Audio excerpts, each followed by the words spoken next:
गुरु प्यारी सात संगत जी, आप सभी को राधा स्वामी जी। सात संगत जी, पता नहीं थोड़ी सी चीज़ हम लोग कहीं पे भी ज़्यादा देख लेते हैं या फिर कुछ ऐसी चीज़ जो कि हमने पहले शायद ना देखी हो, उसके प्रति हमारे मन में क्यों गलत विचार आने लगते हैं। क्यों नहीं सोचते हैं कि ये सारी चीज़ें दुनियावी हैं। यहाँ अगर हमें भेजा गया है तो ये सारी दुनिया में जो भी चीज़ें हैं वो हमें बस इस्तेमाल करनी है। हम कुछ भी साथ लेकर नहीं जाएंगे। अगर ज़्यादा पैसा है या ज़्यादा कुछ भी है, किसी काम का नहीं है। काम जो चीज़ें आनी है इंसान को हमेशा वो ही लेनी चाहिए। साथ संगत जी, ये घटना भी एक ऐसे ही भाई की है। आपसे विनती करती हूँ, संगत के अपने इस चैनल पर पहली बार आए हो तो सब्सक्राइब अवश्य कर ले और कमेंट में राधा स्वामी भी ज़रूर लिखें। साथ संगत जी, एक सत्संगी सेवादार भाई था जो कि पहले तो सेवादार भी नहीं था और सत्संग भी नहीं था, लेकिन ये अपने दोस्त को हमेशा ही सेवा पे और सत्संग पे जाते हुए देखता था, तो यह भी उसके साथ हमेशा ही सेवा पे चले जाया करता था। ऐसे ही कुछ साल बीत गए। जब ये डेरे गया, सत्संग गया, तो इस भाई को वहाँ का माहौल अच्छा लगने लगा। तो कुछ सालों बाद ये भी भाई परमानेंट मतलब कि सत्संग घरों में जाके सेवा करता है और थोड़े टाइम में नामदान भी ले लेता है। ऐसे ही से सेवा करते करते कुछ समय बीत गया था, लेकिन यह भाई जब भी डेरे जाता है, सत्संग घर जाता, वहाँ पर वहाँ की चीज़ों को देखकर हमेशा ही ये कहता, अरे ये चीज़ें तो यहाँ पे कितनी सारी है, यहाँ का इंतज़ाम कितना अच्छा है। चाहे वो वहाँ के बर्तन हो या फिर हमारे गुरु घर की कुछ भी चीज़ हो। एक बार की बात है, इस भाई की सेवा लंगर में बर्तन धोने में लगी हुई थी। ये लंगर में बर्तन धो रहा था। साथ संगत जी, आपको तो पता है जैसे कि जब भंडारे होते हैं तो हमारे गुरु घर में कितने भीड़ हो जाती है, और वहाँ के बर्तनों के बारे में भी साथ संगत जी आप सभी को पता ही होगा। जब ये वहाँ पे बर्तन धो रहा था तो इसकी नियत में खोट आ जाता है। ये वहाँ पर देखता है, अरे भाई ये तो कितने सारे बर्तन हैं और इतने बर्तन तो शायद यहाँ पे इस्तेमाल भी नहीं होते होंगे, और कितने नए नए बर्तन हैं। अगर मैं इनको यहाँ से ले जाकर बाहर बेच दूँ तो पता नहीं कितने पैसे कमा लूँगा। इस भाई के मन में ऐसे गलत विचार आ जाता है, क्योंकि ये शुरू से सत्संगी तो नहीं था, लेकिन धीरे धीरे देखा देखी करके अपने दोस्त को फिर ही सत्संग सुनने या सेवा करने लगा था। लेकिन गलत विचार आते मन में देर नहीं लगती है। इसके मन में ये विचार आया कि ये बर्तन को यहाँ से बाहर ले जाए। फिर ये सोचता है कि मैं इसको लेकर कैसे जाऊँगा। फिर तभी सोचता है कि भाई गुरु घर में आते हुए चेकिंग होती है, जाते हुए थोड़ी ना कोई देखता है। ऐसे उसके मन में विचार आता है। सेवा जब ख़त्म होती है और मौका वह ढूंढता है, जैसे ही उसे मौका मिलता है वह जो बैग लाया था उन बैग में बर्तनों को ठूस ठूस कर भर लेता है। और जब वह ये काम कर रहा होता है, सोचता है कि उसे कोई भी नहीं देख रहा है। पूरा बैग बर्तनों से भरकर वो वहाँ से जाने लगता है। लेकिन कहते हैं ना, सद्गुरु की दया दृष्टि तो हमेशा ही हम पे रहती है, और चाहे तुम गलत सोच भी लो तो भी हमारे सद्गुरु को उसके बारे में आराम से पता होता है, क्योंकि वह खुद ही जानी जान है। उनसे आज तक कुछ भी नहीं छुपा है।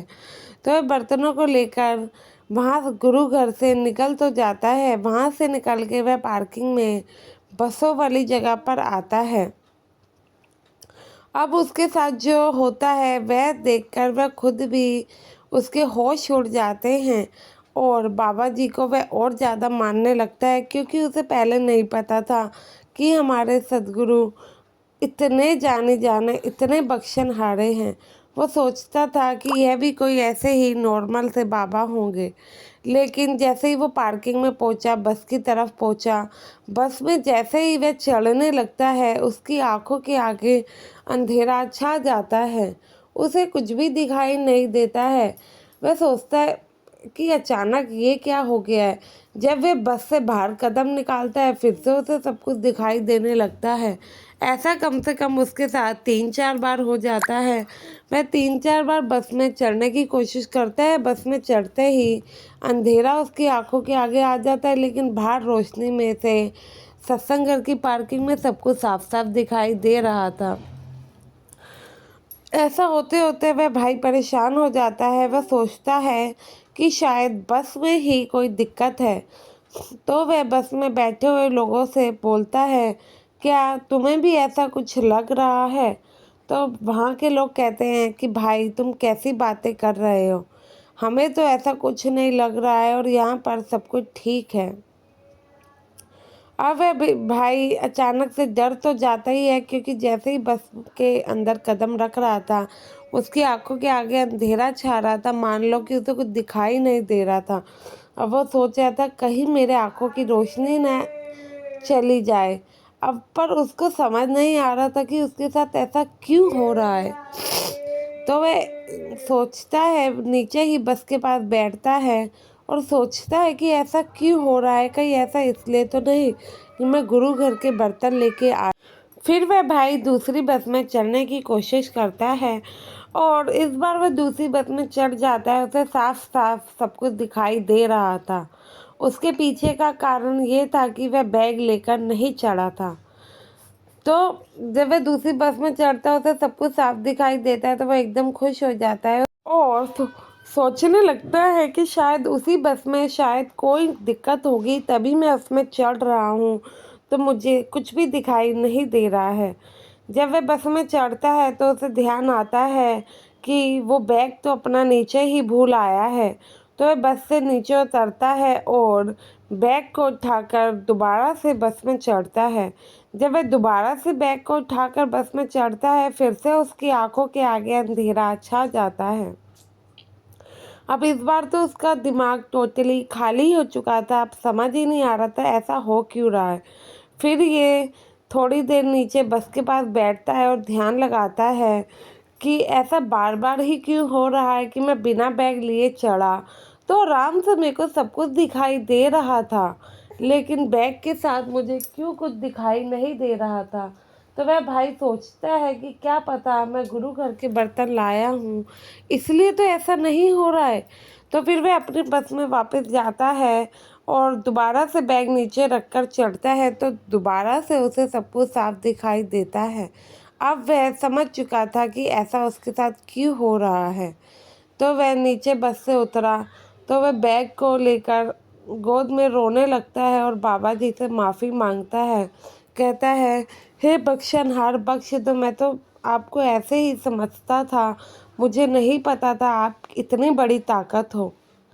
बाबा जी अब ये मैं वापस अंदर भी रखने नहीं जा सकता हूँ, क्योंकि गुरु घर से आते हुए चेकिंग नहीं होती, लेकिन मैं जाऊँगा तो चेकिंग होगी और मैं क्या मुंह दिखाऊंगा, मैं बहुत शर्मिंदा हो जाऊँगा। तुसी तो सब जानते हो। ऐसा कुछ करो कि ये बैग ये सामान अपनी जगह पे सही सलामत अपने आप पहुंच जाए।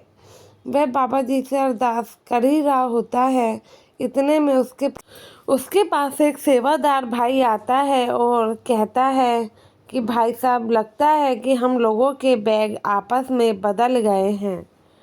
जब मैंने ये बैग खोल के देखा तो इसमें मेरा सामान नहीं था और जो बैग आपके पास है वो मेरा बैग है। ऐसा करो आप अपना सामान लो और मुझे मेरा बैग वापस कर दो।